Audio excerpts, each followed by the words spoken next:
Evan, kailan pa nagsimulang magsidatingan ang mga pamilyang apektado dyan sa Bagong Silangan? Ayon sa mga nakausap nating nagbabantay dito sa New Evacuation Center sa Bagong Silangan, Quezon City, simula pa lamang ng Sabado ng tanghali ay nagsisipuntahan na dito yung mga apektadong residente. Partikular na yung mga nakatira malapit sa ilog kung saan umapaw na daw yung ilog dahil sa tuloy-tuloy na pag-ulan. Ganap na 11:23 ngayong araw ng tanghali, August 10, umabot na sa 2,382 na mga individual o katumbas ng 679 na mga pamilya ang inilikas sa buong Bagong Silangan, Quezon City. 1,699 sa mga individual na dyan naririto sa New Evacuation Center sa Jeronimo Street sa Bagong Silangan, Quezon City, kung saan simula pa lamang noong Sabadong tanghali, August 8, ay nagsimula ng magsidatingan ang mga pamilya, lalo na doon sa mga area na mabababa ang lugar.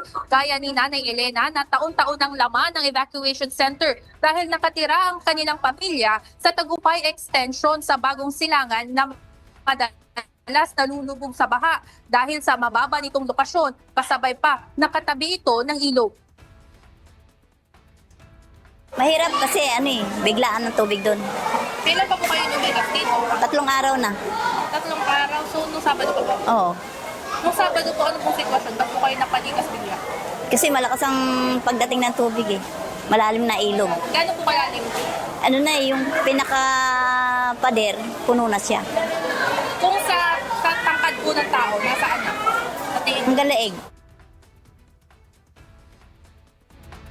Ayon sa ilang mga residente, may mga rescuer na tumulong sa kanila para lumikas at pansamantalang manatili sa evacuation site.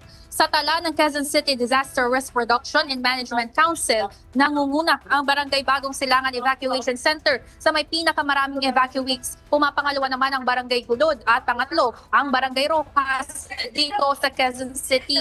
Sa lugar kung nasaan tayo ngayon sa Bagong Silangan, 5 palapag itong gusali ng evacuation center ang pupwedeng puntahan ng mga residente. Sa ground floor ay ina-accommodate yung mga bagong dating. Nandito yung information area at mayroon ding pet holding area kung saan pwedeng iwanan yung mga alagang hayop na mga nag-evacuate na mga residente. Sa second floor naman, doon makikita ang mga clinic o pwede doon magpa-check up ang mga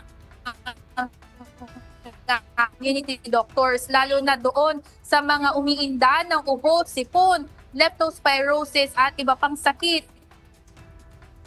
Ang ilang palapag naman ay lulan ang mga pamilya para kanilang matulugan kung saan kanya-kanyang partition o tent ang ibinigay para mapanatili ang kanilang privacy. Meron din lugar para sa mga bata o child-friendly spaces habang libre naman ang mga pagkain o hot meals mula almusal, tanghalian at hapunan.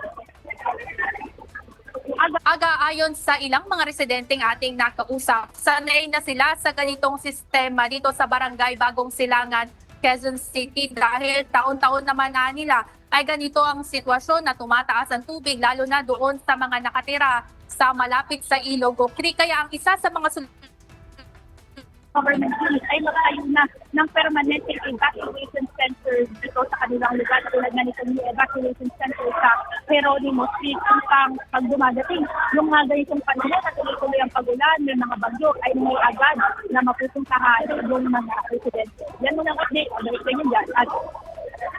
Maraming salamat, Evan Alvarez.